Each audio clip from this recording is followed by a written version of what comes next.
the main pumps failed last month due to what I guess the Pearl River, which began flooding this past weekend. And what occurred is once that river began flooding, it then damaged the backup pumps that they were already relying on since a flood damaged the main pumps prior, right? And that's where residents lost water pressure altogether. And again, the facility has had ongoing issues with, and this is the thing about this, understaffing, right? So they didn't even have enough employees to run the plant.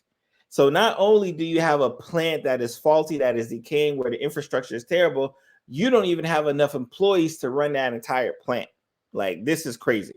And of course, thankfully, President Biden had to step up and declare it a national emergency, a federal emergency, and that's going to be able to get resources. When we talked about when the federal government has to declare an emergency, how that helps the local municipality.